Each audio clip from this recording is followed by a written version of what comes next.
खड़ार बहुत रेसिपी आपण जानिथिबे आ करुथिबे मध्य किंतु केते जनकु खड़ा पसंद आसेनी। जो मानकु खड़ा पसंद आसेनी आपण थरे ए भिडियोटी को संपूर्ण देखंतु आ तांको पई ए रेसिपीटी बनांतु।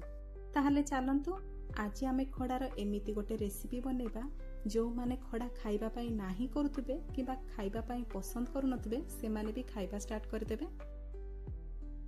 रेसिपीटी को जानिया पई वीडियो को प्रथम रु शेष पर्यंत देखंतु। नमस्कार, जय जगन्नाथ। मो मो चैनल सीजन्स एंड बाइट्स रे अपन समस्त को स्वागत जणाउछि। खड़ार ए रेसिपी पई नै जिबा कोळिया खड़ा आ खड़ा को एठी आमे छोट छोट खंड करि दबा।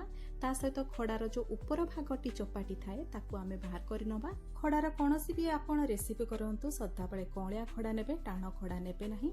ता सहित एठी आमे नै जिबा दुईटी बड़ आलू आ ताकू मु एठी चपा सहित लंबा लंबा करिकि काटि नेछि। आलू सहित एठी नै जिबा छोट बाइगण आ गोटे छोट टमाटोटे। एबे चलंतु आमे तार रेसिपीटी स्टार्ट करि नबा। सेति पई देखंतु एठी मु गैस ऑन करिकि कड़ाई बसै नेछि। एबे देइतबा आमे 2 बड़ चामच रिफाइन तेल गरम हे गला परे आमे गोटे छोट चामच पंचफुटण को सेइथिरे फुटै नबा। पंचफुटण आमर भलो भाबरे फुटी गला परे आमे आगरु जो काटिकी रखिथिले खड़ा ताकू भलो भाबरे धोई दबा आ कड़ाई रे पकै नबा। ता सहित आलू को मध्ये आमे काटिकी रखिथिले ताकू मध्ये भलो भाबरे आमे पानी रे धोई देइकी एथिरे पकै नबा। खड़ा को तेल रे टिके भाजिबा द्वारा खड़ार टेस्ट बढ़ी थाए। एबे आमे खड़ा आउ आलूर क्वांटिटी देखिकी आमे सेइथिरे लूण ऐड करि दबा। मु एटी फुल रेसिपीटी पई लूण ऐड करछि, सेति पई गोटे छोट चामच लूण एथिरे देइ देइछि। एबे भलो भाबरे खड़ा आउ आलू रे ताकू मिक्स करि नबा। एठी आमे खड़ा आउ आलू को बेसी समय भाजिबा नाही, हल्का ताकू टिके रोस्ट करि नबा। आउ एठी देखंतु ये हल्का भाजी हे गलानी। एबे आमे सेइथिरे पकै नबा अदा रसुण पेस्ट।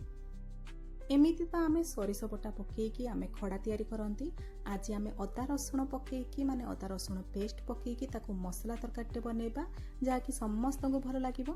पकै नबा एठी आमे 3 बड़ चामच अदा रसुण पेस्ट, ता सहित घरर अल्प किछि बेसिक गुंड मसला एथिरे आमे ऐड करिबा।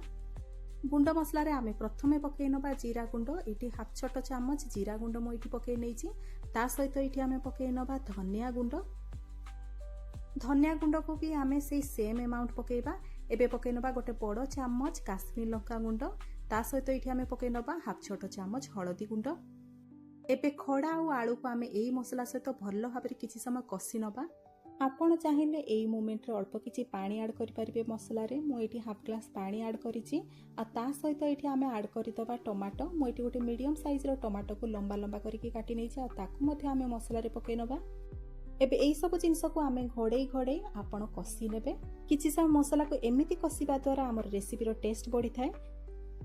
किछि समय कसी सारला परे आमे एठी ऐड करि दबा बाइगण को मध्ये आमे आलू शेप रे काटि नबा। ताको भलो भाबरे धोई देकी आमे एथिरे पकै नबा।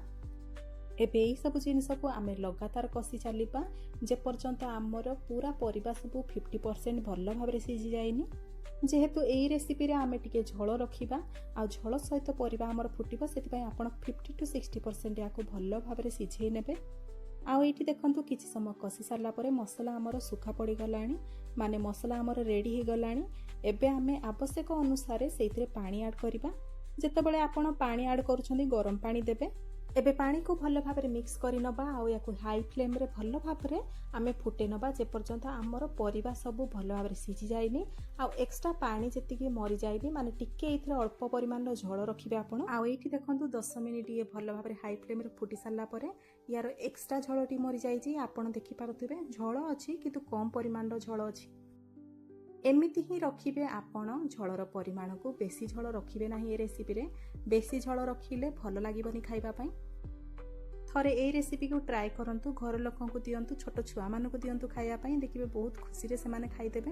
वीडियोटी भलो लागिथिले लाइक टे निहाती करिवे। वीडियोटी जदि पसंद आसीतिबो सांग साथी बंधु बांधव मानक सहित शेयर करिवे। मो चैनल रे जदि नुआ आछंती कि मो चैनल को सब्सक्राइब करि नांती प्लीज सब्सक्राइब करि नेबे। फेसबुक पेज रे जदि ए वीडियोटी को देखुचंती पेजटी को फॉलो करि नेबे। पुणी देखाबो आ गोटे नुआ रेसिपी वीडियो रे। नमस्कार, जय जगन्नाथ।